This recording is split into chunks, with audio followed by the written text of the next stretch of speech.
Have you ever heard the sound of a hungry child? It is not a normal cry. It is a sound that breaks a father's heart into 1,000 pieces. Elias had nothing to give his children. No food, no fire, no hope. He prayed to God for help, but the room stayed silent. Then, he talked to the darkness. A man appeared from the shadows. He was the devil. The devil said, "I will give your children everything. They will be rich. They will be happy. But in return, I want your soul." Elias looked at his children. He saw their thin arms and their pale faces. He said, "Take it. I don't want heaven. I only want bread for my children." But Elias did not know the truth. When you sell your soul, you don't just die. You become a monster.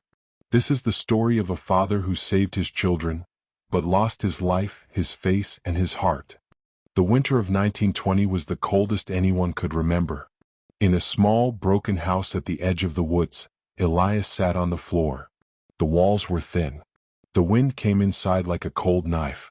There was no wood for the fire. There was no oil for the lamp. The only light came from the moon outside. In the corner, on a thin blanket, his 2 children were lying together. Sarah was 7.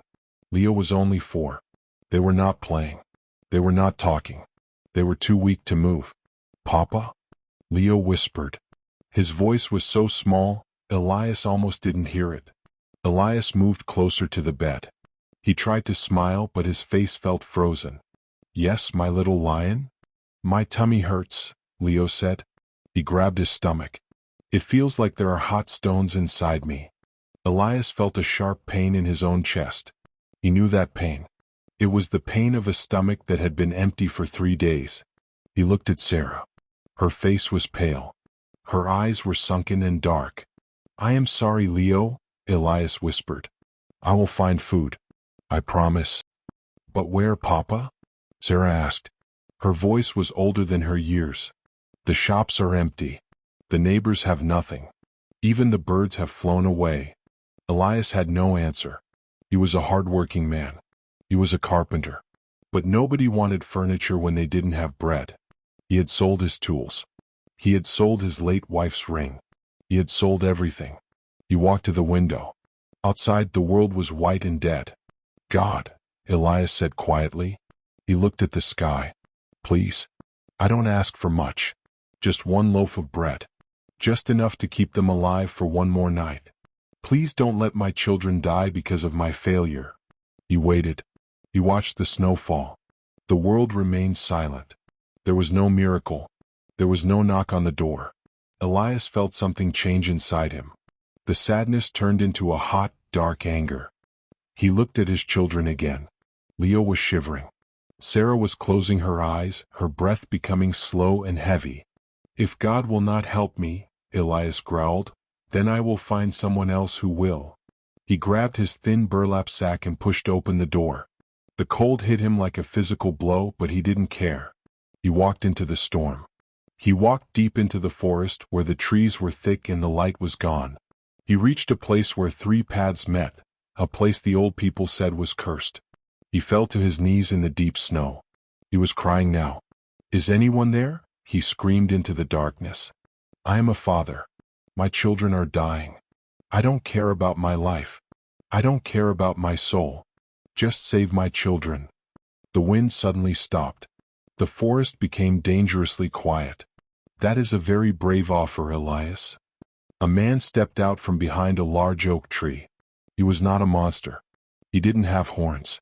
He was wearing a clean, expensive black suit. He looked like a rich man from the city. He held a black umbrella over his head, even though the snow had stopped. The man smiled. It was a smile that didn't reach his eyes. "You want to save your children? I can make them the richest children in this country. They will never feel a hot stone in their stomach again." Elias looked at the man. He knew who this was. He knew this was the devil.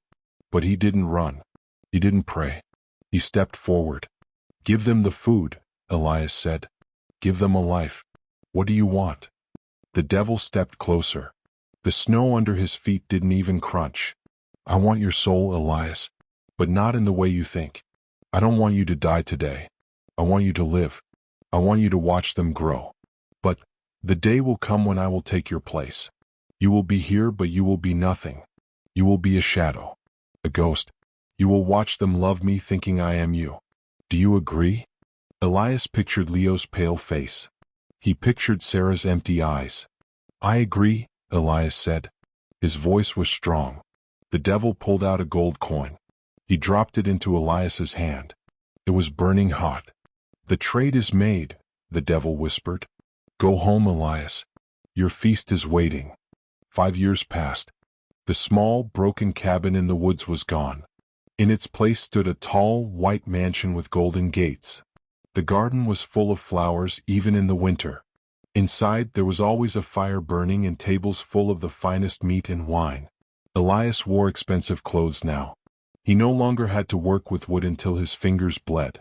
His children Sarah and Leo were no longer thin and pale. They were healthy, strong, and beautiful.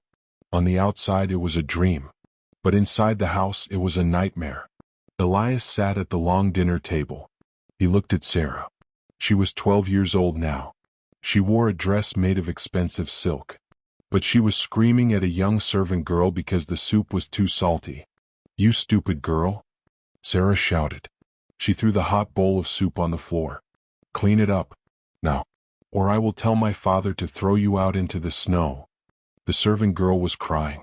She looked exactly like Sarah used to look 5 years ago, hungry and scared. Elias stood up. Sarah, stop it. That is no way to talk to a human being. We were once poor too. Don't you remember? Sarah turned to her father. Her eyes were cold. There was no love in them. I don't remember being poor, Papa. I only remember being hungry. And I will never be hungry again. If these people are poor, it is because they are weak. I hate weak people. Elias felt a cold shiver. He looked at his son Leo. Leo was 9. He was sitting in the corner playing with a pile of gold coins. He wasn't playing with toys. He was counting his money. Earlier that day, Elias had seen Leo in the garden. A small dog had wandered into the yard. The dog was thin and looking for food. Instead of feeding it, Leo had kicked the dog and laughed when it ran away crying. Leo, Elias said, his voice trembling. Why are you so cruel? When you were little, you used to cry if you saw a bird with a broken wing. What happened to my sweet boy? Leo didn't even look up from his gold. Sweetness doesn't buy gold, Papa. The man in the black suit told me that. He comes to visit me in my dreams. He says the world belongs to those who take it. Elias dropped his fork. It made a loud clink on the china plate. The devil had kept his promise. The children were safe. They were healthy. But their hearts were black. The trade wasn't just about Elias's soul in the afterlife. The devil was taking the soul of the family right now. Elias walked out onto the balcony. He looked at the village below. He saw the people struggling in the cold. He had enough gold to feed the whole village for 10 years. But every time he tried to give money away, his children would stop him. They would hide the keys to the safe. They would tell the guards to drive the beggars away. I saved them, Elias whispered to the dark sky. I saved their bodies, but I destroyed their hearts. They are monsters, and it is my fault. He remembered the night in the forest. He remembered the devil's smile. Now he understood. The devil didn't need to take Elias to hell. Elias was already living in one. He looked at his hands. They were clean and soft, but they felt like they were covered in blood. He had bought a beautiful life for his children, but he had killed the children he loved to do it. Sarah and Leo were alive, but the Sarah and Leo who used to hug him and call him Papa with love in their eyes, they were dead. 10 more years passed. Elias was now an old man. His hair was white and his back was bent. He lived in a small room at the very back of the great mansion he had bought for his children. Sarah and Leo were now powerful adults. They were the richest people in the province. But they were famous for their cruelty. People feared them. No one loved them. Elias spent his days sitting by the window watching them. He saw Sarah selling poor families' lands to make more gold. He saw Leo hurting anyone who stood in his way. They never visited their father. They never asked how he was. To them, he was just an old man who reminded them of a past they wanted to forget. One evening, a cold wind began to blow through the mansion. It was the same wind from 25 years ago. Elias heard a knock on his door. He knew who it was. The man in the black suit walked in. He looked exactly the same. Not a single gray hair. Not a single wrinkle. "The time has come, Elias," the devil said. Elias stood up slowly. He didn't look afraid. He looked tired. "Take me. I am ready. I have seen enough of this world." The devil laughed. "Oh, Elias, you think I am here to take you to a fire in the ground? No. I have a much better ending for you." The devil walked to the window and pointed at Sarah and Leo, who were arguing in the garden about who owned more gold. "Look at them," the devil whispered. "They are healthy. They are strong. They are rich. I kept my promise, didn't I?" "You turned them into monsters," Elias said, his voice breaking. "No," the devil replied. "I only gave them what they wanted. You bought their lives, Elias. But look, they are coming to see you now." The door burst open. Sarah and Leo walked in. They didn't look at the devil, they couldn't see him. They only saw their old, weak father. "Father," Sarah said, her voice cold and hard, "we are selling this mansion.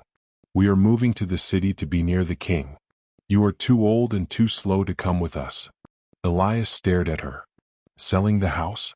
But where will I go?" Leo stepped forward. He was wearing rings on every finger. "There is a small hut in the woods. The old one. You can live there. We don't want people in the city to know our father was a poor carpenter. It's bad for our reputation." "But I saved you," Elias screamed. "I gave my soul so you could eat. I went into the storm for you." Sarah laughed. It was a sound like ice cracking. "You didn't save us. We were lucky. You were just an old man who got lucky with some gold. Now get out. The carriages are waiting." They didn't hug him. They didn't say goodbye. They turned their backs and walked out of the room. Elias fell to his knees. The silence in the room was heavier than the cold. The devil leaned down and whispered in Elias's ear. "This is the true price, Elias. You didn't just sell your soul to me. You sold your children's love. By giving them everything they wanted, you taught them to love nothing but themselves." Elias looked out the window. He saw his children's carriages driving away into the sunset. They didn't even look back at the mansion. He was left alone in the empty, cold house. He had no soul. He had no children. He had nothing but a bag of gold coins that felt like lead in his pockets. The video ends with a shot of the old, broken cabin in the woods. Elias is sitting on the floor in the same spot where he once sat with his hungry children. But this time there is no one to hold. There is no one to save. Sometimes the greatest tragedy is not dying for the ones you love. It is living long enough to see that they never loved you back.